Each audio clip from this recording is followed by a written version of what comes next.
உயர்த்தி உன்னதமா வைக்கணும்னு ஒரு மனசு வேணும்ல. அல்லேலூயா.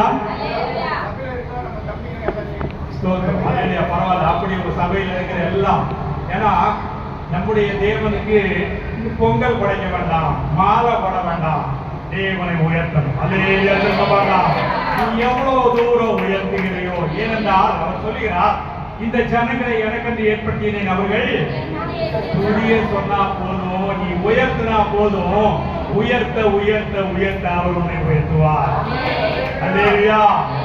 ரொம்ப சந்தோஷமா இருந்தது இந்த வார்த்தையை பேசி முடிச்சப்பதான் நிம்மதியா இருக்கு. ஏன்னா அவ்வளோ அழகா வச்சுக்கிறாங்க. ஸ்தோத்திரம். அல்லேலூயா. அப்படி ஒரு நல்ல போதகரை உங்களுக்கு கொடுத்திருக்கிறார். அருமையா பாடினாங்க, பாடினதுலேயும் குறைவே, அருமையா தேவனை ஆராதித்தார்கள். அருமையான நல்ல போதகர் உங்களுக்கு. அல்லேலூயா. எல்லா இடத்துலையும் நான் இந்த மாதிரி பார்க்கிறேன், எல்லா நிறைய சபைகளுக்கு போறேன், சிலவங்க நல்ல மெசேஜ் கொடுப்பாங்க, பாட தெரியாது. ஆனா உங்களுக்கு நல்ல போதகர் வீடை, தேவனுடைய வீட்டை அழகுபடுத்தி அழகுபடுத்தி அழகுபடுத்தி அழகுபடுத்தி உயர்த்தி உயர்த்தி பார்க்கிறவர். நல்ல அருமையா பாடுகிறார். ஸ்தோத்திரம். நல்ல ஆசீர்வதிக்கப்பட்டவர்கள். சரி, நீங்க இப்போ வந்திருக்கிறவங்க எல்லாரும் ஏசப்பாதான் எனக்கு ஓரொரு சுவாசமும் தருகிறார். நான் சொல்றது நல்லா புரிஞ்சுக்கணும்.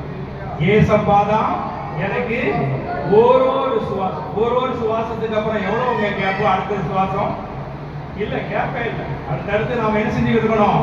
சுவாசிச்சுக்கிட்டே இருக்கணும். ஆனா ஓரொரு சுவாசமும் என் ஏசப்பாதான் எனக்கு தருகிறார் என்று சொல்லுகிறவர்கள், விசுவாசிக்கிறவர்கள் சத்தம் அவர் அல்லே சொல்லுவாங்க. இந்த சந்தோஷம் இருக்கு பாருங்க, எல்லாம் அதுதான், இதுதான் ஆண்டவர் எதிர்பார்க்கிறார். சரி, நாம ஒரு வசனத்தை வாசிக்கலாம். மத்தேயு 1:1 ஆபிரகாமின் குமாரனாகிய ஆபிரகாமின் குமாரனாகிய தாவீதின் குமாரனான இயேசு கிறிஸ்துவினுடைய வம்ச வரலாறு. ஸ்தோத்திரம். ஆண்டவரே, நன்றியோடு துதிக்கிறோம் ராஜா. உடைய வார்த்தைகளை நாங்கள் தியானிக்க போகிறோம். ஆண்டவரே, உடைய வார்த்தை ஆதியிலே வானத்தையும் பூமியையும் மண்ட சராசரங்களையும் சிருஷ்டித்தது என்று வேதத்திலே நாங்கள் படிக்கிறோம், அதை விசுவாசிக்கிறோம் ராஜா. ஆண்டவரே, உடைய வார்த்தை எவ்வளவு வல்லமையானது, உடைய வார்த்தை எவ்வளவு மகிமையானது ராஜா. அதே மகிமை நிறைந்ததாய், வல்லமை உள்ளதாய், ஜீவன் உள்ளதாய் இன்றைய தினமும் உடைய வார்த்தை புறப்பட்டு வர தேவரீர் கிருபை செய்யும். நாம மட்டும் மகிமைப்படட்டும். எல்லா துதி கனமை உமக்கே செலுத்துகிறேன். இயேசுவின் நாமத்தில் ஜெபம் நல்ல தகப்பனே, ஆமென். அதாவது முதல்ல நம்ம மெசேஜ் போறதுக்கு மேல ஒரு காரியத்தை உங்களுக்கு நான் சொல்ல நான் ஆசைப்படுகிறேன். புதிய ஏற்பாடு, பழைய ஏற்பாடு. வேதம் என்றாலே புதிய ஏற்பாடு, பழைய ஏற்பாடு. புதிய ஏற்பாடுல எடுத்த உடனே அங்க என்ன எழுதப்பட்டிருக்கிறது? படிங்க அந்த வசனத்துல. ஆபிரகாமின் குமாரனாகிய தாவீதின் குமாரனான இயேசு கிறிஸ்துவினுடைய வம்ச வரலாறு. இயேசு கிறிஸ்துவின் வம்ச வரலாறு. ஒரு புதிய ஏற்பாடு வேதம் என்று இருக்கிறது. அந்த வேதத்திலே பழைய ஏற்பாடு, புதிய ஏற்பாடு. தேவன் என்ன சொல்ல விரும்புகிறார் என்றால், கிறிஸ்தவனே, ஒவ்வொரு கிறிஸ்தவனும் ஒன்றை மாத்திரம் தெரிந்து கொள்ள வேண்டும். தெரிந்து கொண்டு நீ வேதத்தை படிக்க வேண்டும் என்று தேவன் விரும்புகிறார். என்ன என்றால், அங்கே இயேசு கிறிஸ்துவின் என்னது வம்ச வரலாறு. வம்ச வரலாறை புதிய ஏற்பாட்டிலே அவர்கள் எழுதுகிறார்கள். வம்ச வரலாறை புதிய ஏற்பாட்டிலே எழுதுகிறார்கள். பழைய ஏற்பாட்டிலே இயேசு இந்த உலகத்திலே எல்லாவற்றையும், தேவன் இந்த உலகத்தில் எல்லாவற்றையும் சிருஷ்டித்த வரலாறை எழுதி வைக்கிறார்கள். வேதம் என்றால் முதலிலே சிருஷ்டிப்பு நடக்கிறது. 4000 வருடம் முடிந்த பிற்பாடு வரலாறு நடக்கிறது. வம்ச வரலாறு, தலைமுறையை அங்கே எழுதுகிறார்கள். ஏன் இவைகளை தேவன் முதலாவது எழுதி வைத்திருக்கிறார் என்றால், இவற்றின் மூலம் நாம் ஒன்றை தெரிந்து கொள்ள வேண்டும் என்று தேவன் ஆசைப்படுகிறார். என்ன தெரிந்து கொள்ள வேண்டும் என்றால், அவர் இந்த புத்தகத்தை எழுதுவது யார்? மத்தேயு எழுதுகிறார். யார் எழுதுகிறார்? மத்தேயு. தேவனுடைய இயேசு கிறிஸ்துவினுடைய சீடனாயிருந்த மத்தேயு இந்த புத்தகத்தை எழுதுகிறார். அவர் எழுதுகிறார். எத்தனை வரலாறை எழுதுகிறார் தெரியுங்களா? 17வது வசனம் படிங்க. பாபிலோனுக்கு சிறைப்பட்டு போன பின்பு எகோனியா சாலேக்கியலை பெற்ற சாலேக்கியல் மத்தேயு 1:17 படிக்கிறீங்க. இவ்விதமாய் உண்டான தலைமுறைகளெல்லாம்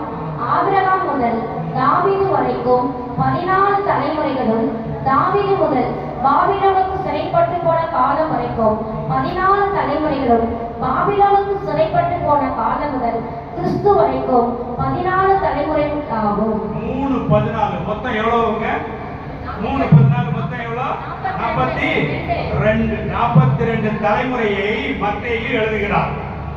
42 புதிய ஏற்பாட்டுல முதல்ல எதுக்கு 42 தலைமுறையை எழுதி காட்டணும் அப்படின்னா, இந்த பைபிளை படிக்கிற நமக்கு இப்ப நீங்க வந்திருக்கிறீங்க, எத்தனை பேருக்கு உங்க தாத்தா பேர் தெரியும்? கையை வைத்துங்க பார்க்கலாம். என்னோட தாத்தா பேர் தெரியும் சொல்றவங்க கையை வைத்துங்க. ஏறத்தாழ எல்லாருக்கும் தாத்தா பேர் தெரியும். தாத்தாவோட தாத்தா பேர் எத்தனை பேருக்கு தெரியும்? கையை வைத்துங்க பார்க்கலாம். கையை வைத்துங்க. தாத்தாவோட தாத்தா பேரு ஒரு எத்தனை பேரு? ஒரு 2 3 பேர் இருக்கிறீங்க. தாத்தாவோட தாத்தா பேரு நமக்கு என்ன செய்யல? தெரியல. ஏன் இந்த வார்த்தையை நான் சொல்றேன்? கிண்டலுக்காக கேட்கல. இந்த மத்தேயு எப்ப இந்த வேதத்தை எழுதுகிறார் தெரியுங்களா?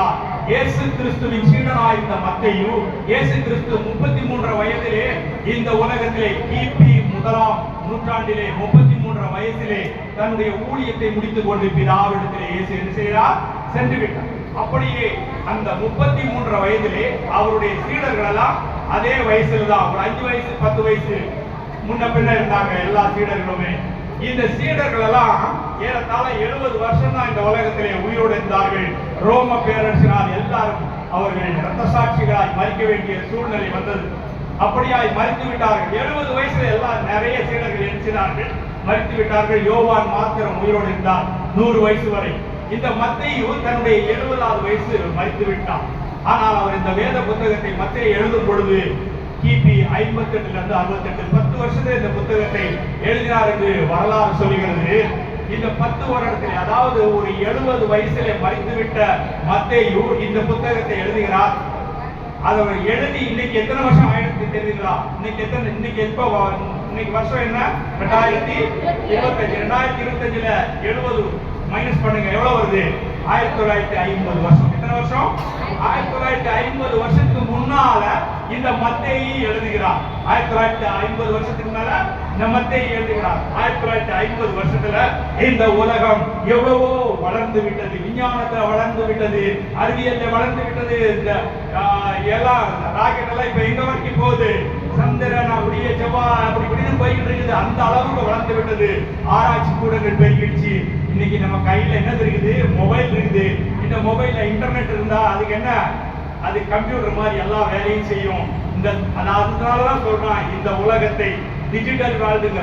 நம்ம பாக்கெட்டுகளே என்ன இருக்குது?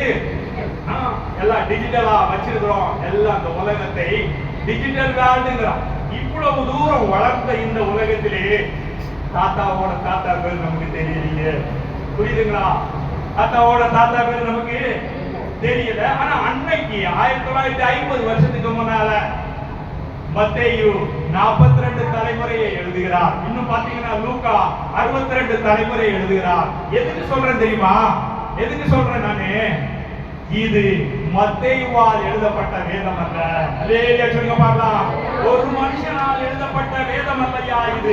என்னதில்ல? ஒரு மனுஷனால் எழுதப்பட்ட வேதம் இல்ல. ஏனென்றால் இன்னைக்கு நமக்கே தாத்தாவோட தாத்தா பேர் தெரியும்னா, அன்னைக்கு அவன் 42 தலைமுறையை மத்தேயு எழுதியிருக்க முடியுமா?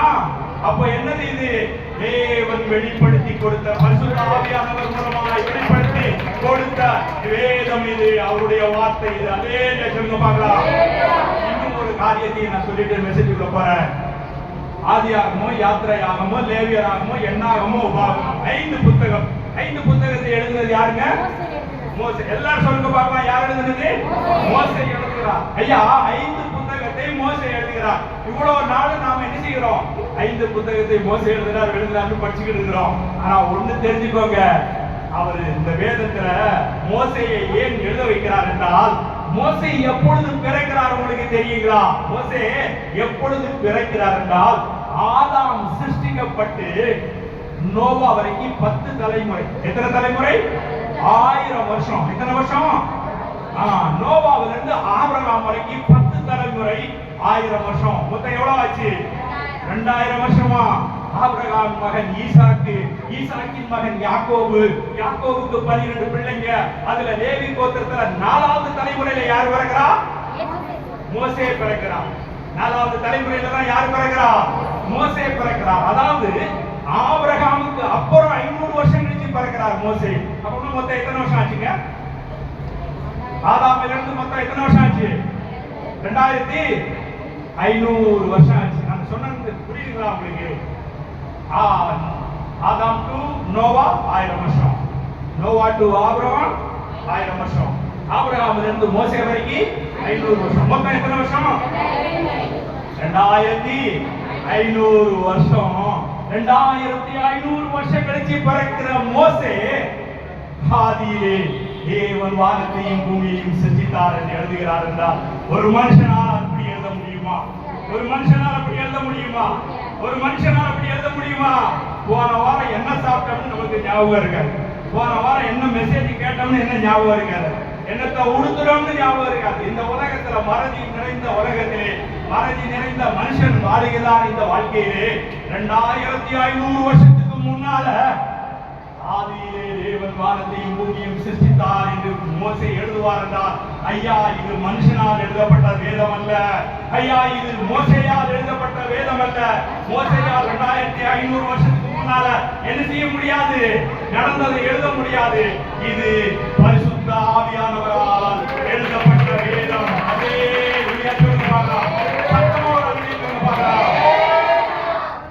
இஸ்ரவேலர் என்ன செய்வானா? வேதத்தை படிக்கிறதா எழுந்து நின்றுதான் வேதத்தை என்ன செய்வானா? அவ்வளவு மதிப்பு கொடுப்பான்.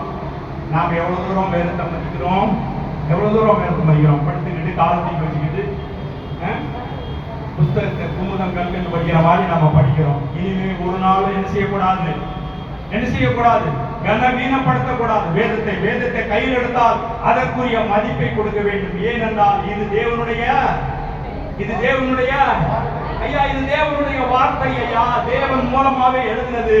மனுஷன் எழுதினானே ஒழிய மனுஷனுக்கும் வேதத்துக்கும் சம்பந்தமே இல்லை. தேவனுடைய வார்த்தை ஐயா. அதே சொல்லுங்க பார்க்கலாம். புரிஞ்சவங்க சத்தமா ஒரு சொல்லுங்க. அடுத்தது எழுதுகிறார். அவர் என்ன எழுதுகிறார் என்றால் மத்தேயு அடுத்து படிச்சுட்டே வாங்க. 1ஆம் அதிகாரத்திலிருந்து படிங்க. ஆபிரகாம் ஈசாக்கை பெற்றான், ஈசாக்கு யாக்கோபை பெற்றான், யாக்கோபு யூதாவையும் அவன் சகோதரரையும் பெற்றான். இங்க கேளுங்க, அம்மா தான் நிறைய பேர் இருக்கிறீங்க, நீங்க தான் பதில் சொல்லணும். ஆபிரகாம் ஈசாக்கை பெற்றான், ஈசாக்கு யாக்கோபை பெற்றான், யாக்கோபு யூதாவையும் அவன் சகோதரரையும் பெற்றான். ஆபிரகாம் ஈசாக்கு யாக்கோபா பெற்றாங்க. சொல்லுங்க நீங்க, யார் பெற்றது? யாருங்க? சாராள், ரெபேக்காள், லேயாள், ராகேல் பெற்றார்கள். ஆனால் எப்படி எழுதப்படுகிறது? ஆபிரகாம் பெற்றான், ஈசாக்கு பெற்றான், யாக்கோபு பெற்றான் அப்படின்னு எழுதப்படுகிறது. ஏன் அப்படி எழுதினார்கள் என்றால் இஸ்ரவேலர்கள் அந்த பெண்களை மதிக்க மாட்டார்கள். என்ன செய்ய மாட்டார்கள்? பெண்களை மதிக்க மாட்டார்கள். உங்களுக்கு தெரியும், இயேசு கிறிஸ்து 3 வருஷம் ஊழியம் முடித்த பிறகு ஊழியம் செய்தார் இஸ்ரவேலிலே. ஊழியம் செய்து முடிச்சு இந்த யூதர்கள் இஸ்ரவேலர்கள் பெண்களை மதிக்க மாட்டேங்கிறான்னு நினைச்சு எல்லாத்தையும் பார்த்தவர் தான் உயிர் திறந்த இயேசு திரும்பி வந்து யாருக்கு தான் தரிசனம் கொடுத்தாரு? அல்லேலூயா சொல்லுங்க பார்க்கலாம். முதல் ஊழியத்தை யாருக்கு கொடுத்தாரு? அல்லேலூயா சொல்லுங்க பார்க்கலாம். ஏனென்றால் இந்த யூதனும் இஸ்ரவேலும் பெண்களை என்ன செய்ய மாட்டேங்கிறான்? அவர்களை பெண்களை ஒரு பிள்ளை பெறும் இயந்திரங்களாக மாத்திரம் வைத்துக் கொள்கிறார்கள். படிக்க விட மாட்டாங்க, ஆலயத்துக்கு போக மாட்டாங்க. அப்படிப்பட்ட யூதர்கள் எழுதுகிறார்கள், அதிலே பெண்கள் பேர் வந்துவிடக் கூடாது என்பதற்காய் அங்கே ஆபிரகாம் பெற்றான், ஈசாக்கு பெற்றான், யாக்கோபு பெற்றான் எழுதினான். புரியுதுங்களா? அதுலயும் இந்த ஆபிரகாம் இருக்கிறாரு, நம்ம நாட்டின் தந்தை. இந்தியா நாட்டில் தந்தை யாரு? காந்தி. யார் இந்திய நாட்டின் தந்தை யாரு? இஸ்ரேல் நாட்டில் ஒரு தந்தை இருந்தார், விசுவாசிகளின் தகப்பன் என்று அழைக்கப்பட்டவர். யாரு? ஐயா, இஸ்ரேல் நாட்டுக்கு தகப்பன் என்று அழைக்கப்பட்ட ஆபிரகாமுடைய மனைவி சாராள் ஐயா இஸ்ரேல் நாட்டில் முதல் பெண். அமெரிக்காவில் ட்ரம்ப் மனைவி யாரு?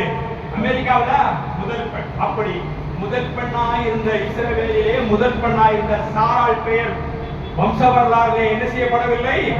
எழுதப்படவில்லை. இன்னும் சொல்ல போனா ஆபிரகாம், ஈசாக்கு, யாக்கோபு யார் தெரியுங்களா? முப்பிதாக்கள். இஸ்ரவேலர்களுக்கு யாரு? முப்பிதாக்கள் என்று அழைக்கப்பட்ட அவருடைய மனைவி பெயர் அங்கே வேதத்தில் எழுதப்படவில்லை. 5வது வசனம் படிங்க. சல்மோன் போவாசை ராகாவிடத்தில் பெற்றான், போவாஸ் ஓபேதை ரூத்திடத்தில் பெற்றான், ஓபேத் ஈசாயை பெற்றான். சல்மோன் சல்மோன் போவாசை போவாசை. ராகாவிடத்தில் பெற்றான். என்ன வித்தியாசம் வருது? மேல இருக்கிற வசனத்துக்கும் கீழே இருக்கிற வசனத்துக்கும் என்ன வித்தியாசம் வருது? மனைவி பிரிவினர். ஒரு பெண்ணு பேர் வருது. மேல பெண்ணு பேரை எழுதாதவன் கீழே என்ன ஒரு பெண்ணு பேரை எழுதுறான். ஆனா இந்த மத்தேயு தான் எழுதுனது. மத்தேயு தான் என்ன செஞ்சா எழுதிட்டு வர்றப்ப அந்த மத்தேயு எப்படித்தான் எழுதியிருப்பான்? ஒரு நல்லா புரிஞ்சுக்கிட்டு பதில் சொல்லுங்க. முதல்ல எழுதுனா ஆபிரகாம் பெற்றான், இரண்டாவது எழுதுனா ஈசாக்கு பெற்றான், மூன்றாவது எழுதுனா யாக்கோபு பெற்றான்னு எழுதினவன் இங்க வந்து 5வது வசனத்துல இந்த மத்தேயு எப்படித்தான் எழுதியிருப்பான்? சல்மோன் போவாசை பெற்றான். Very good. அதே என்று பார்க்கலாம். இந்த சல்மோன் இந்த மத்தேயு எழுதும் பொழுது எப்படித்தான் எழுதியிருப்பான் சொல்லுங்க பார்க்கலாம். சல்மோன் போவாசை பெற்றான்னு எழுதியிருப்பான். ஆண்டவர் சொல்றாரு, டேய் நிறுத்தடா. ஆண்டவர் சொல்றாரு, டேய் என்ன சொல்றாரு? நிறுத்தடா மத்தேயு. அங்க ஒரு கரெக்ஷன் நீ பண்ணணும். நீ அங்க யாரை எழுதணும்? யாரை எழுதணும்? நீ ராகாவை அங்கே எழுது என்று தேவன் சொல்கிறார். அதான் இது தேவனுடைய வார்த்தைன்னு நான் நிரூபிச்சேன். அதே சொல்லுங்க பார்க்கலாம். தேவன் சொல்றாரு மத்தேயுட்ட, நீ அங்க யாரை எழுது? சத்தமா சொல்லுங்க, யாரை எழுது? ராகாவை எழுது. ஐயா, நீ சாராளை எழுதவில்லை, தேவன் ஒன்று சொல்லவில்லை. ரெபேக்காளை எழுதவில்லை, தேவன் ஒன்று சொல்லவில்லை. அடுத்து ராகேலை எழுதவில்லை, தேவன் ஒன்று சொல்லவில்லை. ஆனா இந்த இடத்திலே நீ யாரை எழுது? யார் சொல்றா? தேவன் சொல்றார். அப்படி என்றால் அவர்களே விட இவள் விசேஷித்தவள் தேவனுடைய பார்வையிலே. அதே சொல்லுங்க பார்க்கலாம். எத்தனை பேருக்கு இந்த வார்த்தை புரிகிறது? தேவன் சொல்லுகிறார் மத்தேயு இடத்துல, நீ அந்த அவளை ராகாவை அந்த இடத்திலே எழுது. இன்றைக்கு நாம் யாரை பற்றி பார்க்க போறோம்? ராகாவை பற்றி நாம் பார்க்க போறோம். பெண்கள் அதிகமா இருக்கிறீங்க. இன்றைக்கு ராகாவின் உன்னதம் என்ன? அவள் எப்படி உயர்ந்தவள்? மற்றவர்கள் பெயர்களை தேவன் சொல்லி எழுதாத இடத்திலே ராகாவின் பெயரை தேவன் சொல்லி எழுத வைக்கும் அளவுக்கு அவள் எவ்வளவு உயர்ந்தவள் என்பதை நாம் இன்னைக்கு என்ன செய்ய போறோம்? படிக்க போறோம். சத்தமா ஒரு இடத்திலே சொல்லுவாங்களா? யோசுவா படிங்க. யோசுவா 2ஆம் அதிகாரம் வாங்க படி.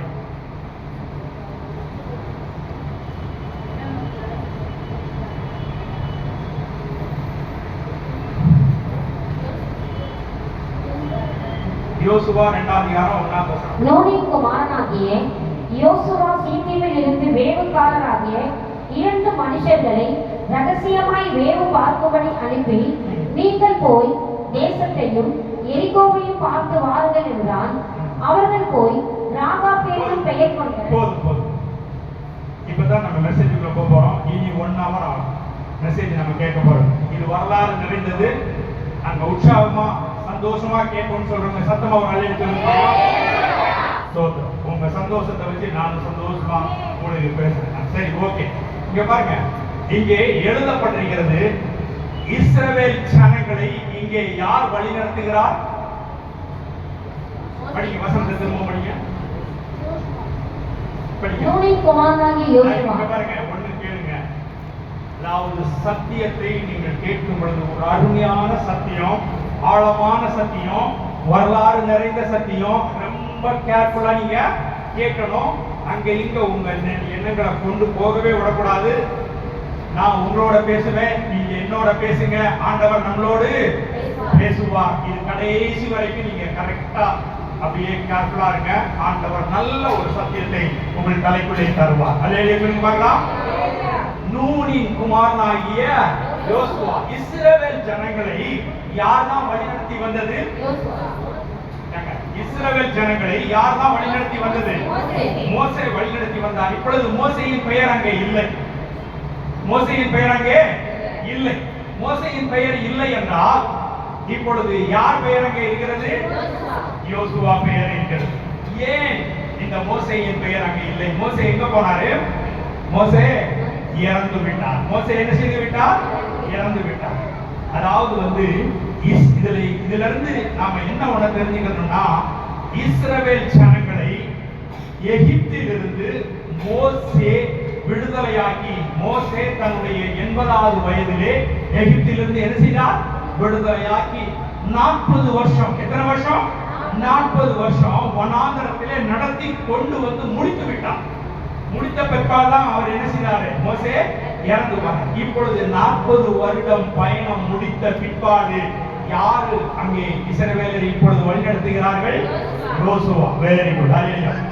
ஏன் இந்த யோசுவாவை தேவன் அந்த இஸ்ரவேல் ஜனங்களை வழிநடத்தும்படியாய் தெரிந்து கொண்டார் என்றால், இந்த செங்கடலை அதாவது செங்கடலை இஸ்ரவேலர்கள் கடந்து வந்த உடனே இந்த மோசே என்ன செய்கிறார்? 12 கோத்திரத்துல 12 பேரை கூப்பிட்டு நீங்க போய் கானானை என்ன செய்து வாருங்கள், வேவு பார்த்து வாருங்கள் என்று அனுப்புகிறார். அவர்கள் கானானை வேவு பார்த்து வந்து முதலாவது 10 பேர் மோசேயிடத்திலே பதில் பேசுகிறார்கள். என்ன சொன்னார்கள் அவர்கள்? அவர்கள் ராட்சதர்கள். அவர்கள் யாரு? ராட்சதர்கள். அவர்கள் பார்வைக்கு நாங்கள் வெட்டுக்கிளிகளை போல இருந்தோம். என்ன சொல்றாங்க? நீங்களை அவர்கள் என்ன செய்வார்கள்? எளிதாக கொண்டு போடுவார்கள். நாங்கள் அழிந்து போவோம், நாங்கள் மறிப்பதற்காக இந்த வனாந்தரத்தில் எங்களை வழிநடத்தி வந்தீர் என்று அவர்கள் என்ன செய்கிறார்கள்? அந்த மோசேயிடத்தில் சொன்னார்கள். இதை கேட்ட உடனே ஜனங்கள் பயந்து போய் கலக்கப்பட்டு அழுது புலம்பினார்கள் மோசேயிடத்தில். அப்புறம் 2 பேர் வந்தார். யாரெல்லாம்? 2 பேர் வந்து மோசேயிட பேசினா யாரெல்லாம்? காலேபும் யோசுவாவும். எல்லாரும் சொல்லுங்க, யார் 2 பேர்? அந்த 2 பேர் யாரு? யோசுவா. இந்த 2 பேரும் வந்த உடனே சொன்னான், யார்? மோசேயிட சொன்னான், இல்ல இல்ல, நம்முடைய வல்லமையுள்ள தேவனுடைய நாமத்தினாலே அவர்களை எளிதாய் நாம் என்ன செய்வோம்? மேற்கொள்வோம் அப்படின்னு சொன்னான். அதாவது தீர்க்க தரிசனமா, சண்டை போடல, ஜெயிக்கல, ஆனா அதுக்கு முன்னாலே தீர்க்க தரிசனமாய் அவர்களிடத்தில் சொன்னார், அவர்களை நாம் எளிதாய் மேற்கொள்வோம் அப்படின்னு. அப்படி தீர்க்க தரிசனமாய் சொன்னவரை தேவன் என்ன செய்கிறார்? மோசேக்கு அப்புறமாய் இஸ்ரவேல் ஜனங்களை வழிநடத்தும்படியாய் தேவன் தெரிந்து கொண்டார். யாரை? யோசுவா. இந்த யோசுவா என்ன செய்கிறார் என்றால், படிங்க திரும்பவும் அந்த வசனத்தை படிங்க. நூனின் குமாரனாகிய யோசுவா சீத்திமிலிருந்து வேலைக்காரராகிய என்ன இடம்? என்ன பேர்? என்ன பேரு? சீத்திம். எல்லாரும் சொல்லுங்க அந்த வார்த்தையா. சீத்திம். சீத்திம்னா என்ன அர்த்தம் தெரியுங்களா? அதாவது இருங்க, சீத்திம்னா தீவு இல்ல. சீத்திம்னா என்னதுன்னா பாளையம். என்னது? பாளையம். அதாவது வந்து என்னாகுமோ 33ஆம் அதிகாரத்துல இருக்குதுன்னு நினைக்கிறேன். 5 முதல் 45 வசனம் படிக்க வேண்டாம், நீங்க வீட்டுல போய் படிச்சு பாருங்க. அதுல பார்த்தா மொத்தம் 45 பாளையங்களை இந்த 40 வருஷத்திலே இஸ்ரவேலர்கள் எத்தனை பாளையங்களை கடந்து வருகிறார்கள்? 45 பாளையங்கள் அங்கே எழுதப்பட்டிருக்கிறது. அந்த 45 பாளையத்திலே முதலாவது பாளையம் எகிப்திலிருந்து வெளியே வந்த உடனே கோசேன்ல இருந்து அவர்கள் கிளம்பி வந்து சுக்கோத் என்கிறதான முதல் பாளையத்திலே தங்குகிறார்கள். இது 45வது பாளையம். 45வது பாளையம் பேர் என்னது?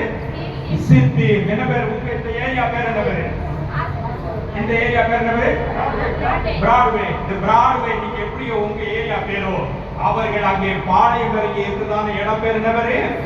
சித்தீம். இந்த பாளையம்னா என்ன அர்த்தம் அப்படின்னா, தேவன் இஸ்ரவேல் ஜனங்களை பகலிலே மேகஸ்தம்பமாய், ராத்திரியிலே அக்னி ஸ்தம்பமாய் வழிநடத்தி செல்வார். செல்லும் பொழுது தேவனுடைய மகிமை எங்கே நிற்கிறதோ அது பாளையம். அல்லேலூயா சொல்லுங்க பார்க்கலாம். அங்கே அப்புறம் இந்த பாளையத்திலே அவர்கள் அந்த ஆசரிப்பு கூடாரத்தை அடித்து அங்கே தங்க வேண்டும். எப்பொழுது திரும்ப தேவனுடைய மகிமை கிளம்பி செல்லுமோ அது திரும்பவும் அவர்களோடு செல்லும். அது தங்கி இருக்கிறதான இடத்துக்கு பேர் என்ன பேரு?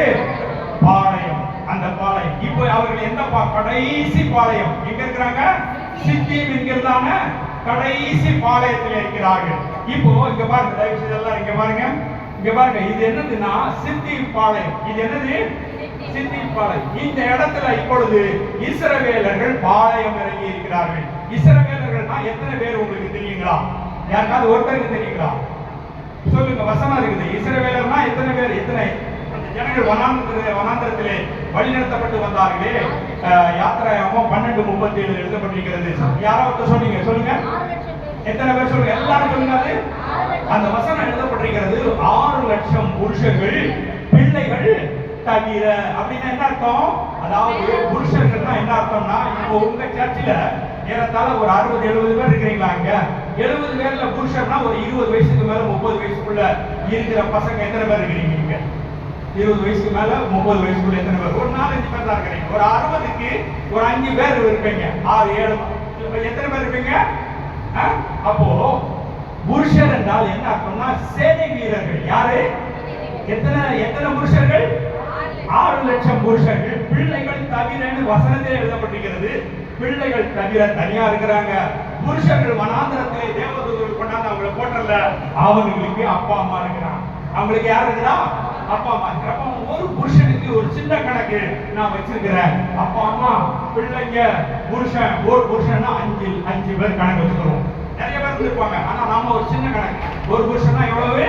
5 பேர் வச்சுக்கிறோம். 5 பேருனா 6 லட்சம் புருஷர்கள்னா எத்தனை பேர் ஆச்சு? சத்தமா எல்லாரும் சொல்லுங்க பார்க்கலாம். சத்தமா எல்லாரும் சொல்லுங்க. எல்லாரும் வாயில இருந்து வரணும். 30 லட்சம் பேர். எல்லாரும் வாயில இருந்து வரலையா? சத்தமா எல்லாரும் சொல்லுங்க. 30 லட்சம் பேர். 30 லட்சம் பேர். இஸ்ரவேல் ஜனங்கள்னாலே எத்தனை பேர்? நம்ம ஒரு சின்ன கணக்கு தான் வச்சிருக்கோம். சின்ன கணக்குல எவ்வளவு பேர் வந்திருக்காங்க? 30 லட்சம் பேர் சித்திமில் எங்க பாளையம் வரைக்கும் இருக்கிறார்கள். இந்த பாளையம் இருக்கிறதான இடத்துல இந்த யோசுவா என்ன செய்கிறார்? இஸ்ரவேல் ஜனங்கள்னா எத்தனை பேர் கணக்கு? திரும்ப சொல்லுங்க. புருஷன் மாத்திரம் விட்டுருங்க, இஸ்ரவேல் ஜனங்கள்னு நான் வந்துடுறேன். புருஷன் மாத்திரம் எத்தனை பேர்னு கேட்டா 6 லட்சம்னு சொல்லணும். இஸ்ரவேல் ஜனங்கள்னா எத்தனை பேர் சொல்லணும்? திரும்ப சொல்லுங்க. இஸ்ரவேல் ஜனங்கள்னால எத்தனை பேர்? 30 லட்சம் பேர் சித்திமில பாளையம் இறங்கி இருக்கிறார்கள். பாளையம் இறங்கி இருக்கிறதான இடத்திலே இந்த யோசுவா என்ன செய்கிறார்? 2 வேவுகாரரை நீங்க கூப்பிடுறார். ஏன் அப்படின்னா, தன்னுடைய குரு 40 வருஷத்துக்கு முன்னால செங்கடலை கடந்த உடனே 12 கோத்திரத்துல 12 பேரை கூப்பிட்டு கானானை வேவுவாக்குவான்னு சொன்னது போல, தன் குரு என்ன சொன்னாரோ அதே போல 40 வருஷம் கழிச்சு சித்திமில பாளையம் இறங்கி இருக்கிறதான இந்த யோசுவா என்ன செய்கிறார்? நீங்க போய் எரிகோவை போய் என்ன செய்து வாருங்கள்? வேவு பார்த்துட்டு வாருங்கள். என்ன செய்து வாருங்க? வேவு பார்க்கிறதுனா என்ன அர்த்தம் சொல்லுங்க பார்க்கலாம். உளவாளி. இப்ப பாகிஸ்தான்ல இருந்து இந்தியா வந்து உளவு பார்க்கறான், அவன் பிடிபட்டான்னு நம்ம பேப்பர்ல நியூஸ்ல பார்க்கிறோம். உளவாளினா என்ன அர்த்தம்? தேசத்தை உளவு பார்க்கிறவன். யாரு? வேற நாட்டுக்காரன் இந்த நாட்டுக்குள்ள வந்து நம்முடைய தேசத்தின் உயர்ந்த அந்த பாதுகாப்பு நிலைமைகள் எல்லாம் ஆராய்ந்து அதை உளவு பார்ப்பது உளவு. இந்த 2 பேர் யோசுவா அனுப்புகிறார். இந்த 2 பேர் நீங்க போய் ஏதோ வேவு பார்த்து வரணும்னு சொல்றாரு. எரிகோ கோட்டையை. என்னது? நீங்க போய் எரிகோ கோட்டையை வேவு பார்த்துட்டு வாங்க அப்படின்னு 2 பேர் அனுப்புறாரு. வேவு பார்க்கிறவங்க போய் வேவு, இப்ப என்ன இடம்னு சொன்னேன்? சித்தி பாளையம். பாளையத்துல இருந்து ஒரு 35 கிலோமீட்டர் வந்தா யோர்தான் நதி இருக்குது. என்னது இருக்குது? யோர்தான் நதியில இருந்து ஒரு 15 கிலோமீட்டர் வந்தா எரிகோ கோட்டை. மொத்தம் எத்தனை கிலோமீட்டர் தான்? 50 கிலோமீட்டர் தான். மொத்தம் எத்தனை கிலோமீட்டர்? இந்த 50 கிலோமீட்டர் அவர்கள் கடந்து வந்து விட்டார். தேவன் சொன்ன வாக்குத்தத்தம் பண்ணின பாலும் தேனும் ஓடுகிறதான கானான் தேசத்தை அவர்கள் சுதந்திரித்துக் கொள்வார்கள். ஐயா, எல்லாம் முடிந்து விட்டது. எல்லா பயணமும் முடிந்து விட்டது. கடைசி பாளையத்திலே தங்கி இருக்கிறார்கள். தங்கி இருக்கிறதான வேளையிலே அந்த யோசுவா 2 வேவுகாரரை அனுப்புகிறார். அவர்கள் போய் எரிகோவை வேவு பார்க்க போகிறார்கள். வேவு பார்க்க போறவங்க அடுத்து படிங்க. 2வது வசனம் படிங்க. முதல் வசனமே திரும்ப தேசத்தை வேவு பார்க்கும்படி இஸ்ரவேல் புத்திரரில் சில மனுஷர். முதல் வசனமே திரும்ப படிங்க. நூனின் குமாரனாகிய யோசுவா சீத்தியமிலிருந்து வேவுக்காரராகிய 2 மனுஷரை ரகசியமாய் வேவு பார்க்கும்படி அனுப்பி, நீங்கள் போய் தேசத்தையும் எரிகோவையும் பார்த்து வாருங்கள் என்றார். அவர்கள் போய் ராகாப் என்னும் பெயர் கொண்ட வேசியின் வீட்டுக்குள் பிரவேசித்து. எல்லாரும் கேளுங்க. இந்த சித்திமில இருந்து இந்த யோசுவா 2 வேவுகாரரை அனுப்புறான். எதுக்கு அனுப்புறான்? எரிகோவை போய் என்ன செய்யணும்? வேவு பார்த்து வாங்க அனுப்புறான். இந்த 2 பேர் எங்க போயிடுறாங்களா? ராகாப். எல்லாரும் சொல்லுங்க, எங்க போயிடுறாங்க? எப்படி அவர்கள் ராகாப் வீட்டுக்கு போனாங்க? ராகாப் வீடு எங்க இருக்குதுன்னு நமக்கு தெரியணும். ராகாப் வீடு எங்க இருக்குது? 15வது வசனம் படிங்க. அப்பொழுது அவர்களை கைத்தினாலே ஜன்னல் வழியாய் இறக்கிவிட்டால் அவள் வீடு அலங்கத்தின் மதிலில் இருந்தது. அவ வீடு, ராகாபின் வீடு எங்க இருந்ததா? அலங்கமும் ஒண்ணுதான், மதிலும் ஒண்ணுதான், எரிகோ கோட்டையும் ஒண்ணுதான். அலங்கம்னா என்னதுதான்? அலங்கமும் ஒண்ணுதான், மதிலும் ஒண்ணுதான், எரிகோ கோட்டையும் ஒண்ணுதான். இப்ப அவளுடைய வீடு எங்க இருக்குது? எரிகோ கோட்டையில அவளுடைய வீடு. இப்ப நான் உதாரணத்துக்கு சொல்றேன். இது வந்து எரிகோ கோட்டை என்று வைத்துக் கொள்ளுங்கள். உங்களுக்கு புரியுதுக்காக சொல்றேன். உங்களுக்கு புரியுது. இது என்னது? இது எரிகோ கோட்டை. இது வந்து எரிகோ பட்டணம். இது வந்து என்னது? எரிகோ பட்டணம். எரிகோ பட்டணம். இது எரிகோ கோட்டை. எரிகோ கோட்டையில யார் வீடு இருக்குது? ராகாபின் வீடு. இது ராகாபின் வீடு என்று வைத்துக் கொள்ளுங்கள். இப்ப ராகாபின் வீடு ஏன் இவளை இந்த எரிகோ கோட்டையிலே, ராகாவை அந்த எரிகோ கோட்டையிலே வீடுல போய் உட்காரு அப்படின்னு அங்க வச்சிருக்கிறாங்க அப்படின்னா, அவ யாரு? சத்தமா எல்லாரும் சொல்லுங்க, அவ யாரு? வேசியா. வேசியானவளை பட்டணத்துக்குள்ளே வைத்திருந்தால் வேசியை தேடி வர்றவன் எங்க வந்துருவான்? பட்டணத்துக்குள்ள வந்துருவான். அப்ப அவனால என்ன ஆகும்? பட்டணத்துக்கு ஆபத்து வந்துரும். எனவே வேசியை தேடி வருகிறவன் பட்டணத்துக்குள்ள வந்துடக்கூடாதுன்னு சொல்றதுக்கு, வராம இருக்கிறதுக்காக தான் எங்க வச்சிருக்காங்க? எரிகோ கோட்டையில அவளை வச்சிருக்கிறாங்க. 17வது வசனம் படிங்க. அப்பொழுது அந்த மனுஷர் அவளை நோக்கி, இதோ நாங்கள் தேசத்துக்குள் பிரவேசிக்கும் பொழுது நீ இந்த சிவப்பு நூல் கயிற்றை எங்களை இறக்கிவிட்ட ஜன்னலிலே கட்டி உன் தகப்பனையும் உன் தாயையும். எல்லாரும் கவனிங்க. அந்த 2 பேரு வேவு பார்க்க போனவன் சொல்றான். யார்கிட்ட சொல்றான்? ராகாப்கிட்ட சொல்றான். உன் தகப்பனையும் உன் தாயையும் உன் சகோதரர்களையும் உன் சகோதரர்களையும் தகப்பன் குடும்பத்தார் அனைவரையும் தகப்பன் குடும்பத்தார் அனைவரையும் உன்னிடத்தில் உன் வீட்டில் சேர்த்துக்கொள். உன்னிடத்தில் உன் வீட்டிலே சேர்த்துக்கொள் என்றால் அவர்களெல்லாம் எங்க இருக்கிறாங்க? வெளியில இருக்காங்க. அவங்கெல்லாம் எரிகோ பட்டணத்துல இருக்கிறாங்க. எங்க இருக்கிறாங்க? பாதுகாப்பா எரிகோ கோட்டையை கட்டி பாதுகாப்பா எரிகோ ராஜா பட்டணத்துல உட்கார்ந்து இருக்கிறான். எரிகோவின் சேனைகள் பட்டணத்தார் அங்கே சேனைகளும் எல்லாரும் பட்டணத்துக்குள்ள உட்கார்ந்து இருக்கிறாங்க. ராகாவின் அப்பா அம்மாவும் எங்க உட்கார்ந்து இருக்கிறாங்க?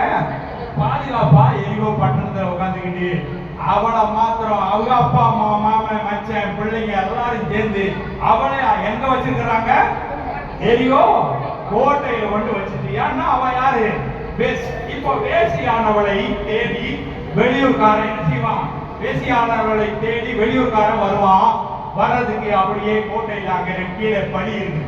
அதே சமயத்துல எரிகோ பட்டணத்துல இருக்கிறவனும் வேசியானவளை தேடி என்ன செய்வான்? வருவான்.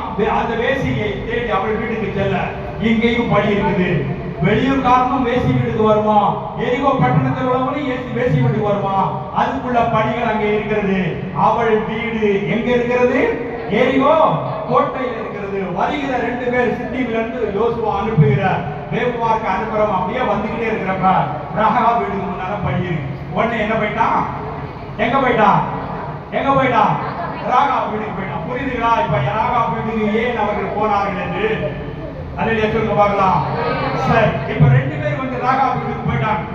போனா இவர்கள் எதுக்கு வந்திருக்கிறாங்க? வேவு பார்க்க. உளவாளிகள். அவர்கள் உளவாளிகள்னா தேச துரோகிகள். யார் அவங்க? தேச துரோகிகள். யாருக்கு தேச துரோகிகள்? எரிகோ ராஜாவுக்கு, எரிகோ ராஜாவின் சேனைகளுக்கு, எரிகோ பட்டணத்தாருக்கு 2 இஸ்ரவேல் ஜனங்கள் 2 பேரும் யாரு? தேச துரோகிகள். 2 பேர் வந்திருக்கிறான். அப்படி வந்தா எரிகோ பட்டணம்ங்கிறது நல்ல உயரமா கோட்டை. அந்த கோட்டை இருக்குது. கோட்டை உயரமா இருக்கிறதுனால அங்க யார் வந்தாலும் யாருக்கு தெரிஞ்சிடும்? எரிகோ ராஜாவின் சேனைகளுக்கும் எரிகோ ராஜாவுக்கும் தெரிஞ்சிடும். அப்படி தெரிஞ்சதுனால உடனே இந்த ராஜா சொல்றாரு. படிங்க 2வது வசனம். தேசத்தை வேவு பார்க்கும்படி இஸ்ரவேல் புத்திரர் சில மனுஷர் இந்த ராத்திரியிலே இங்கே வந்தார்கள் என்று எரிகோவின் ராஜாவுக்கு சொல்லப்பட்டது. கேட்டீங்களா? எல்லாரும் அவங்க 2 பேர் வந்தாங்கன்னு எரிகோ ராஜாவுக்கு என்ன சொல்லிட்டாங்க? ஆமா, எரிகோவின் சேனைகள் ராஜாட்ட சொல்லிட்டாங்க. சரி, ஓகே, படிங்க.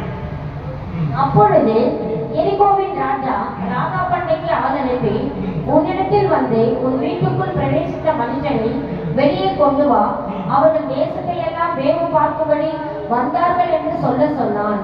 அந்த ஸ்திரீ அவ்விரண்டு மனுஷரையும் கொண்டு போய் அவர்களை ஒளித்து வைத்து யார் ஒளிச்சு வச்சது? ராகா வேவு பார்க்க வந்த 2 தேச துரோகிகளை என்ன செய்கிறா? ஒளிச்சு வைக்கிறா. 6வது வசனம் படிங்க. அவள் அவர்களை வீட்டின் மேல் ஏற பண்ணி வீட்டின் மேல் பரப்பப்பட்ட ஜன தட்டைக்குள்ளே மறைத்து வைத்திருந்தார். முதல்ல என்ன பார்த்தோம்? ராகா முதல்ல என்ன செஞ்சா? ஒளித்து வைத்தார். யார? இந்த தேச துரோகிகளை. 2வது என்ன எழுதப்பட்டிருக்கிறது? மறைத்து வைத்தார். இவங்க 2 பேரும் வந்திருக்கிறாங்க. இந்த ராகாபுக்கு ராஜா யாருங்க? ராகாபுக்கு ராஜா எரிகோ ராஜா. ராகாபுக்கு ராஜா யாரு? எரிகோ ராஜா. ராகாவின் சேனைகள் யாரு? போலீஸ் யாரு? எரிகோவின் ராஜாவின் சேனைகள் தான், போலீஸ் தான். அவளுக்கு போலீஸ். இவ யாருக்கு தான் உண்மையா இருக்கணும்? ராஜாவுக்கு உண்மையா இருக்கணும். இவள் கானான் தேசத்துக்காரி. இவள் இஸ்ரவேல் நாட்டுக்காரி கிடையாது. இவ யாரு? கானான் தேசத்தில் உள்ளவள். கானான் தேசத்தில் உள்ள ஒரு வேசி, அந்த பட்டணத்தாரும் அவள் குடும்பத்தாரும் அவள் வேசியானபடியால் எரிகோ கோட்டையிலே ஒரு வீடை கொடுத்து நீ அங்க வேசித்தனம் பண்ணிக்கோ, நாட்டுக்குள்ள வராதுன்னு வச்சிருக்கிறாங்க. இப்போ வந்தது யாரு? 2 பேரு இஸ்ரவேலர்கள். யாரு? 2 இஸ்ரவேலர். 2 இஸ்ரவேலர்கள் அவளுக்கு தெரியுது. ஏன்னா இதுவரைக்கும் வந்துட்டு போறவங்கலாம் அந்த கானான் தேசத்துல உள்ள காட்டானுங்க. இஸ்ரவேல் ஜனங்கள் அழகாய் சௌந்தரியமாய் இருப்பார்கள். அல்லேலூயா. அப்போ 2 பேர் வந்த உடனே வேற நாட்டுக்காரன் நல்லா வந்து இஸ்ரவேல் தெரிஞ்சுக்கிட்டான். தெரிஞ்ச உடனே அவள் என்ன செய்கிறாள் என்றால் அவர்களை ஒழித்து வைத்து மறைத்து வைத்து அவர்களை என்ன செய்கிறாள்? அவள் காப்பாற்றுகிறாள். இப்போ ராஜாவின் சேனைகள் வந்து சப்போஸ் பிடிச்சிட்டாங்கன்னு வச்சுக்குவோம். 2 பேரை ஒற்றர்களை 2 வேவுகாரரை பிடித்தால் யாரையும் சேர்த்து பிடிச்சிருவாங்க? ராகாவையும். ஏன்னா என் வீட்டுல 2 குற்றவாளிகளை ஒழித்து வைத்தால் போலீஸ்கார வந்தா என்னையும் சேர்த்தான் எங்க கொண்டு போவான்? ஜெயிலுக்கு கொண்டு போவான். அத மாதிரி இப்ப ராகா அவர்களை தேச துரோகிகளாய் வந்த வேவுகாரர்களை தன்னுடைய வீட்டிலே ஒழித்து வைத்து மறைத்து வைத்தபடியால் இப்போ ராஜாவின் சேனை வந்தால் யாரையும் சேர்த்து பிடிச்சு போயிருப்பாங்க?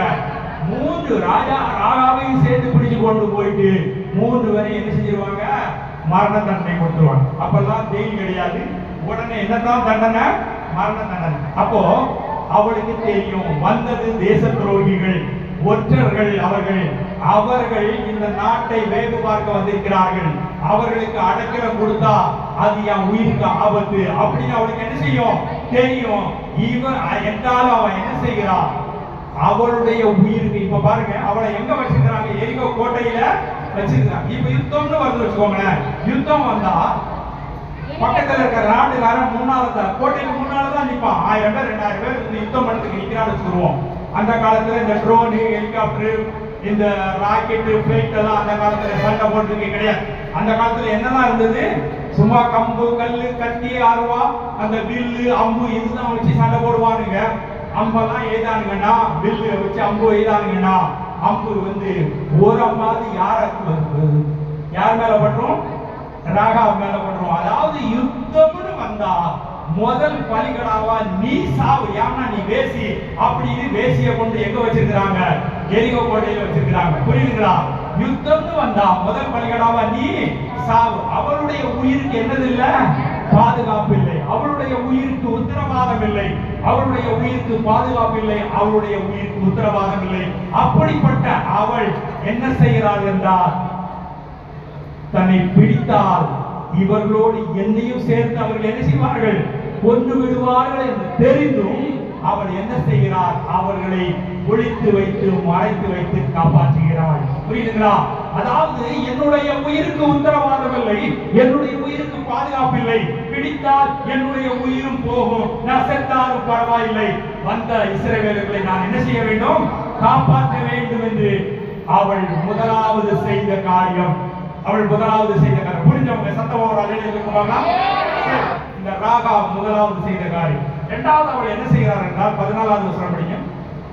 அப்பொழுது அந்த மனுஷர் அவளை நோக்கி, எங்கள் ஜீவனே உங்கள் ஜீவனுக்கு ஈடு, நீங்கள் எங்கள் காரியத்தை வெளிப்படுத்தாதிருந்தால் கர்த்தர் எங்களுக்கு தேசத்தை கொடுக்கும் பொழுது நாங்கள் தயையும் சத்தியமும் பாராட்டுவோம் என்றார். கர்த்தர் எங்களுக்கு தேசத்தை, எல்லாரும் வார்த்தையை சொல்லுங்க. அந்த வார்த்தை என்ன படிக்கிறது? கர்த்தர் எங்களுக்கு தேசத்தை கொடுக்கும் போது. கர்த்தர் எங்களுக்கு தேசத்தை கொடுக்கும் போது. இந்த கொடுக்கும் போதுங்கிற வார்த்தையில இந்த யார் சொல்றா? யாருங்க? வந்த இஸ்ரவேலர் 2 பேரும் ராகாப்ட சொல்றான், கர்த்தர் எங்களுக்கு தேசத்தை கொடுக்கும் போது உன்னையும் உன் குடும்பத்தையும் நாங்க என்ன செய்வோம்? காப்பாற்றுறோம். அதாவது கொடுக்கும் போதுங்கிறதான வார்த்தைக்கு உள்ள மதிப்பு என்னன்னு சொல்றேன். இப்ப உதாரணத்துக்கு வச்சுக்கோங்க, இவர் காலையில எங்கிட்ட வர, ஐயா எனக்கு ஒரு 1000 ரூபாய் வேணுங்கிறார். நான் என்ன சொல்றேன்? பக்கத்தில் இருக்கிறவரு எனக்கு ஒரு 2000 ரூபாய் தரணும். அவர் கொடுக்கும்போது நான் உனக்கு என்ன செய்யறேன்? 1000 ரூபாய் தர்றேன் அப்படின்னு சொன்னா இவர் என்ன செய்வார்? மனுஷத்துல பேசி என்ன செய்வார்? அவர் என்னைக்கு நான் உங்களோட காசு கேட்டு வந்தேன், நீ என்ன சொல்ற? அவர் கொடுக்கும் போது என்னைக்கு கொடுக்க, நீ என்னைக்கு எனக்கு தரப்போற சொல்லிட்டு போயிட்டே இருப்பார். அப்படித்தானே? ஏன்னா கொடுக்கும் போது என்கிறதான வார்த்தையில் என்னதில்ல? ஒரு நம்பிக்கை இல்லை. கொடுக்கும் போதுங்கிறதான சொல்ற வார்த்தையில் என்னதில்ல? இஸ்ரவேலன் ராகாபோடு சொல்லுகிற வார்த்தையிலே ஒரு நம்பிக்கை இல்லை, ஒரு உசார் இல்லை, ஒரு தைரியம் இல்லை. ஆனால் ராகா அந்த இஸ்ரவேலர்களோடு பேசுகிறார். 9வது வசனம் படிங்க. கர்த்தர் உனக்கு தேசத்தை ஒப்பு கொடுத்தார் என்று. அல்லேலூயா சொல்லுங்க பார்க்கலாம். புரியுதா? அதனுடைய வார்த்தை அர்த்தம் புரியுதா உங்களுக்கு? ஐயா, இந்த 2 வேவுகாரர்கள் வேவுவாக தான் வந்திருக்கிறாங்க. எதுக்கு தான் வந்திருக்கிறாங்க? வேவுவாக தான் வந்திருக்கிறான். அவன் சொல்றான் அவங்க கிட்ட, கர்த்தர் உங்களுக்கு தேசத்தை எப்படி அன்னைக்கு யோசுவா அந்த வேவு பார்த்துட்டு வந்த உடனே மோசேட்ட தீர்க்க தரிசனமா சொன்னாரோ அதை போல அல்லேலூயா சொல்லுங்க பார்க்கலாம். இந்த ராகா இஸ்ரவேலர்களிடத்திலே சொல்கிறார், கர்த்தர் உங்களுக்கு தேசத்தை ஒப்பு. அல்லேலூயா சொல்லுங்க பார்க்கலாம். அல்லேலூயா சொல்லுங்க. அடுத்தது படிங்க, அந்த வசனத்தை படிங்க. கர்த்தர் உங்களுக்கு தேசத்தை ஒப்பு கொடுத்தார் என்றும் உங்களை பற்றி எங்களுக்கு திகில் பிடித்திருக்கிறது என்றும் உங்களை குறித்து தேசத்து குடிகள் எல்லோரும் சோர்ந்து போனார்கள் என்றும் அறிவேன். இங்க பாருங்க, ராகா சொல்றா வந்த 2 பேர்ட்ட, அவங்க 2 பேரும் வேவு பார்க்க தான் வந்திருக்கிறாங்க. இந்த எரிகோ கோட்டை இல்ல ராஜா அவன் யாருன்னா இந்த கானான்னாலே என்ன அர்த்தம்னா ஒரு 14 ஜாதிகள், ஏத்தியர், எபூசியர், கானானியர், அம்மோனியர் அப்படின்னு சொல்லிட்டு எத்தனை ஜாதிகள் இருக்கிறாங்க? 14 ஜாதிகள். இந்த 14 ஜாதிகளுக்கு தலைவன் தான் எரிகோ கோட்டையில் இருக்கிற ராஜா. அதனால அவன் ஒரு நல்ல பெரிய உலகத்திலே பெரிய கோட்டையை கட்டி பாதுகாப்பா இருக்கிறான். அப்போ அப்படிப்பட்ட இடத்துல வந்து இருக்கிறதான அந்த இடத்துல படிக்க திரும்ப வசனத்தை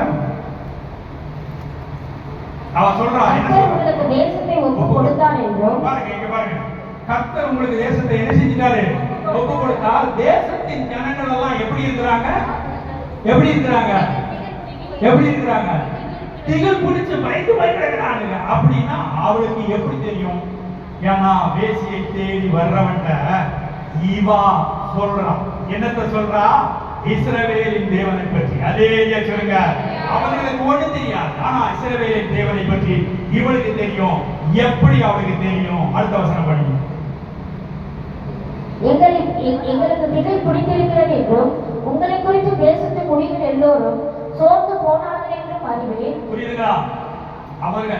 அவங்க கிட்ட இவன் இஸ்ரவேலின் தேவனுடைய அந்த பராக்கிரமத்தை மகிமையெல்லாம் சொல்லி இப்ப அவங்க இப்படி என்ன செய்யறாங்க? பயந்து போய் கிடக்குறாங்க. படிங்க அடுத்த வசனம். நீங்கள் எகிப்திலிருந்து புறப்பட்ட பொழுது, இங்க பாருங்க, எல்லாரும் கேளுங்க. கர்த்தர் உங்களுக்கு கேளுங்க. இப்ப நான் ஒரு கொஸ்டின் பண்ண போறேன். அவன் சொல்றா, நீங்கள் எகிப்திலிருந்து புறப்பட்ட பொழுது எத்தனை வருஷத்துக்கு முன்னாடி அவங்க புறப்பட்டாங்க? சத்தமா எல்லாரும் சொல்லுங்க பார்க்கலாம்.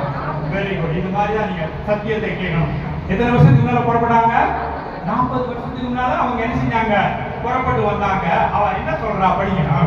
நீங்கள் எகிப்திலிருந்து புறப்பட்ட பொழுது கர்த்தர் உங்களுக்கு முன்பாக சிவந்த சமுத்திரத்தின் தண்ணீரை வற்றி போக பண்ணினதையும் நீங்கள் யோர்தானுக்கு அப்புறத்தில் சங்காரம் பண்ணின எமோரியரின் 2 ராஜாக்களாகிய சீகோனுக்கும் ஓகுக்கும் செய்ததையும் கேள்விப்பட்டோம். என்ன பட்டோம்? திரும்ப எல்லாரும் சொல்லுங்க. அவன் என்ன சொல்றான்? என்ன பட்டோம்னு சொல்றான்? தயவு செய்து எல்லாரும் வாயில வந்து அந்த வார்த்தை வரட்டும். எல்லாரும் அவன் என்ன சொல்றா? திரும்ப சொல்லுங்க. இல்ல, எல்லாரும் சொல்லல. என்ன திரும்ப சொல்லுங்க. அவன் என்ன சொல்றான்? கேள்விப்பட்டோம். பாருங்க, இதுதான் அவன் என்ன செய்யறான்? 40 வருஷமா நீங்க இந்த வனாந்தரத்திலே வழிநடந்து வந்தீங்க. அப்ப இஸ்ரவேலின் தேவனாகிய கர்த்தர் உங்களுக்கு செய்த அற்புதத்தையும் அதிசயத்தையும் வர்றவன் போறவன் எல்லாம் வந்து என்கிட்ட என்ன சொல்லிக்கிட்டு இருந்தான்? சொல்லிக்கிட்டே இருந்தான். புரியுதுங்களா? யாராரு தேசிய தேடி வந்தாங்களோ வர்றவன் எல்லாம் சொல்றான், இஸ்ரவேலின் தேவன் என்ன செய்தாரா? அத பாருங்க, இந்த பகலிலே மேகஸ்தம்பம், ராத்திரியிலே அக்னி ஸ்தம்பம்னு வேதத்தில் எழுதப்பட்டிருக்கிறது. அதை வந்து ஒரு யூத ரவி எப்படி சொல்லுகிறார்னா, இப்போ கேளுங்க பாருங்க, மேகஸ்தம்பம்ங்கிறது அக்னி ஸ்தம்பம்ங்கிறது எப்படி இருந்தது என்பதற்கு அந்த யூத ரவி ஒருத்தர் அதை விளக்கி சொல்றாரு. இஸ்ரவேல் ஜனங்கள்னா எத்தனை பேரு? எல்லாரும் சொல்லுங்க. 30 லட்சம் பேருக்கு மேல ஒரு மேகம். என்னது? ஒரு மேகம். இப்ப நாம ஒரு ஆளுக்கு ஒரு கொடையை பிடிச்சிட்டு போறோம்ல, ஒரு ஆள் என்ன செய்யறோம்? மழை வந்தா என்ன செய்ய போறோம்? வெயில் அடிச்சா ஒரு கொடையை பிடிச்சிட்டு போறோம். இந்த 30 லட்சம் ஜனங்களுக்கு மேல ஒரு கொடை போல மேகம். அதாவது வந்து 30 லட்சம் ஜனங்களுக்கு மெட்ராஸ்ல வந்து ஒரு 80 லட்சம் ஜனங்கள் இருக்கிறாங்க. எத்தனை கிலோமீட்டர் இருக்குன்னா உயரத்தால 80-90 கிலோமீட்டர் சுற்றளவுல எத்தனை லட்சம் பேர் இருக்கிறாங்க? 80 லட்சம். அவங்க மொத்தம் 30 லட்சம். எத்தனை பேரு? 30 லட்சம் பேருக்கு ஒரு கொடை பிடிக்கணும்னா ஒரு ஏக்கர், ஒரு 50 ஏக்கர், 50 கிலோமீட்டர் தூரத்துக்கு ஒரு மேகம் எப்படி இருந்திருக்கும்? 50 கிலோமீட்டருக்கு மேல ஒரு மேகம் அப்படியே கொடை பிடிச்சது போல வந்துடும். அதே சொல்லுங்க பார்க்கலாம். நீங்க சத்தமா சொல்லி இருந்திருக்கலாம். அப்படி அந்த அதாவது அப்படி வந்ததுன்னா மற்ற ஜனங்கள் விக்கிரகங்களை பார்க்கிறதான, விக்கிரகங்களை ஆராதிக்கிறதான அந்த ஜனங்கள் இஸ்ரவேலின் தேவன் இஸ்ரவேல் ஜனங்களை வழிநடத்தி வருகிறதை என்ன செய்கிறார்கள்? பார்த்திருப்பார்கள். இஸ்ரவேலின் தேவன் இஸ்ரவேல் ஜனங்களுக்கு செய்த அற்புதத்தையும் அதிசயத்தையும் அவர்கள் என்ன செய்திருப்பார்கள்? கேட்டிருப்பார்கள். எனவே வர்றவன் போறவன் எல்லாம் யார்கிட்ட சொல்றான்? ராகாப்ட. நம்ம கேட்டையா ராகாபு இஸ்ரவேலின் தேவன் இப்படி நடத்துகிறார், அப்படி நடத்துகிறார், அதை செய்தார், இதை செய்தார், அற்புதத்தை செய்கிறார், அதிசயத்தை செய்கிறார் என்று ஒவ்வொன்றாய் வரவன் போறவன் என்ன சொல்லியிருப்பான்? செய்திருப்பான். ஒரு வசனம் படிங்க. உபாகமம் 4:19.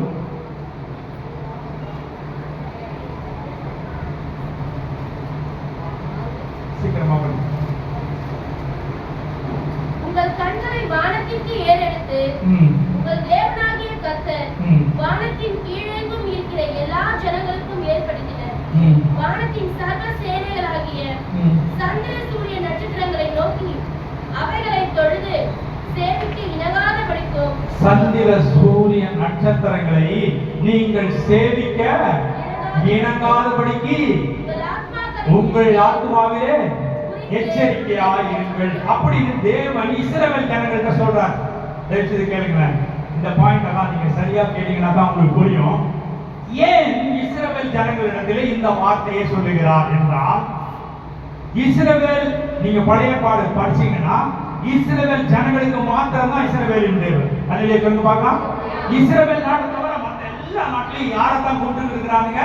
விக்கிரகத்தான் வணங்கிட்டு இருக்கிறான். யார் வணங்கிட்டு இருக்கிறான்? அது யாருன்னு இந்த வசனத்துல தேவன் சொல்றாரு.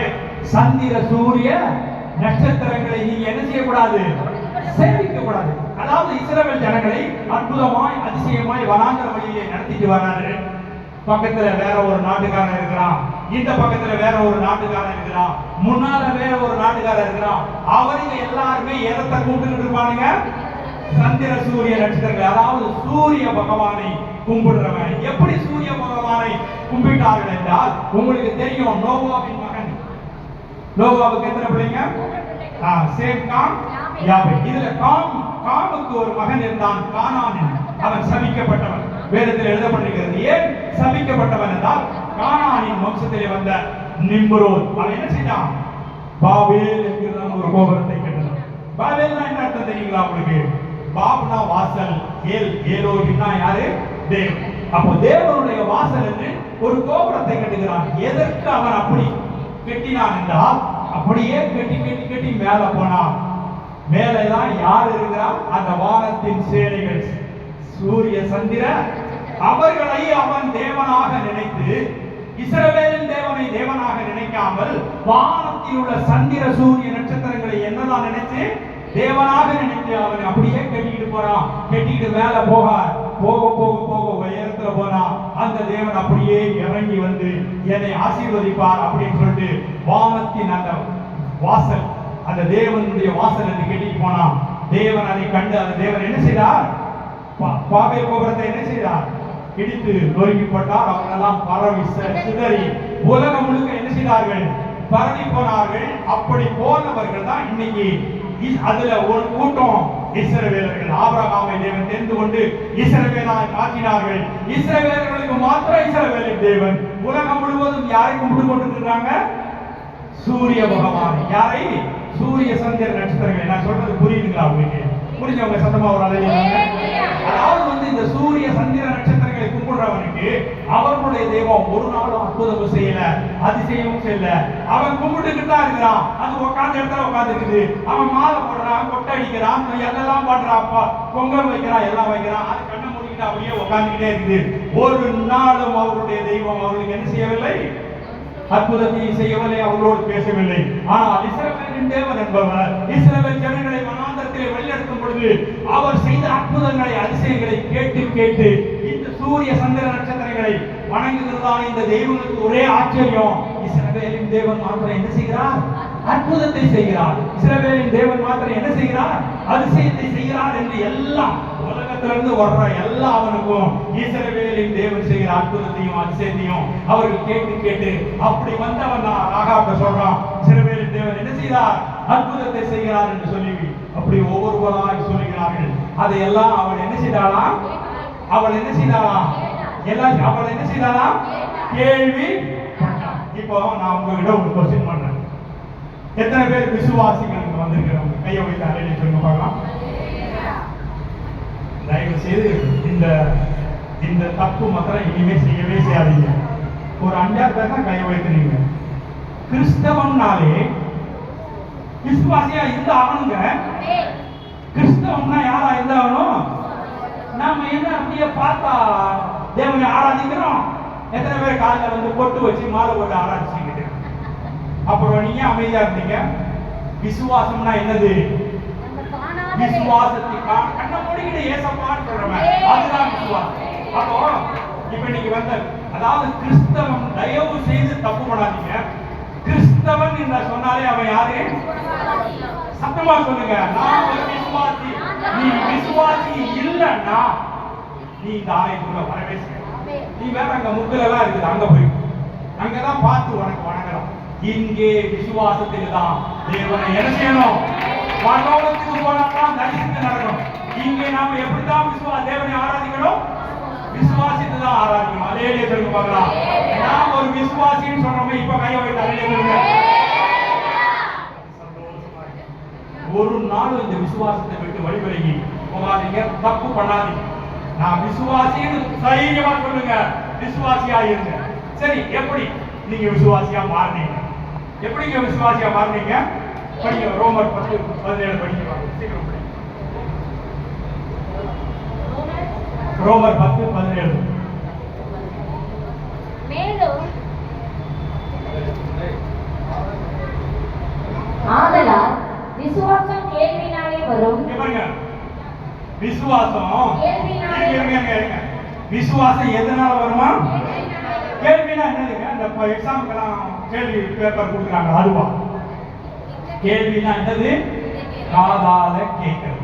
கேள்வினா எதுல என்ன பண்றது?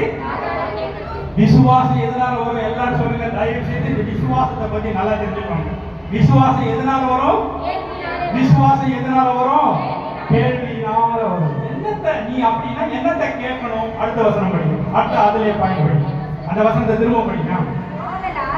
விசுவாசம் கேள்வினாலே வரும், கேள்வி தேவனுடைய வார்த்தையினாலே வரும். நீ என்னத்தை கேட்கிறப்ப விசுவாசம் என்னத்தை நீ கேட்கிறப்ப வரும்? எல்லாரும் சொல்லுங்க பார்க்கலாம் அந்த வார்த்தையை. தேவனுடைய வார்த்தையை கேட்க கேட்க கேட்க என்ன வரும்? சொல்லுங்க, எல்லாரும் சொல்லுங்க பார்க்கலாம். தேவனுடைய வார்த்தையை கேட்க கேட்க 5 நாள் கேட்பீங்க, 5 வருஷமா கேட்பீங்க, 50 வருஷமா கேட்பீங்க. கேட்க கேட்க நம்மளுக்கு என்ன வந்துகிட்டே இருக்கும்? அது எப்படி வந்துடும்? விசுவாசம். அதையும் தெரிஞ்சுக்கணும். ஏன்னா விசுவாசம் எப்படிங்க வந்துடும்? கேட்க கேட்க வந்துருமா? அதுதான் நான் சொன்னேன், ஐயா இது தேவனுடைய வார்த்தை ஐயா, இது தேவன் பேசின வார்த்தை ஐயா. சொல்லுங்க பார்க்கலாம், இது என்னது? இது தேவன் பேசின வார்த்தை. ஆதியிலே தேவன் வானத்தையும் பூமியையும் எதனால் தான் சிருஷ்டித்தார்? இந்த சராசரங்களை, பூமியில் உள்ள வானத்தில் உள்ள பறவைகள், ஊர் பிராணிகள், காட்டு மிருகங்கள், நாட்டு மிருகங்கள், கடல் ஜந்துக்கள் எல்லாவற்றையும் தேவன் எப்படித்தான் சிருஷ்டித்தார்? அல்லேலூயா. இது வார்த்தை, தேவனுடைய வார்த்தை ஐயா. இது வல்லமையான வார்த்தை, இது மகிமையான வார்த்தை, இது ஜீவனுள்ள வார்த்தை, இன்றைக்கும் ஜீவிக்கிற வார்த்தை. அந்த ஜீவிக்கிற வார்த்தையை கேட்க கேட்க கேட்க ஜீவிக்கிற வார்த்தை தலைக்குள்ள போக போக போக இந்த மொபைல்ல ஒரு சிப் இருக்குது. மொபைல் என்ன இருக்குது? அது போல இந்த தலைக்குள்ள ஒரு விசுவாசங்கிற சிப் இருக்கு.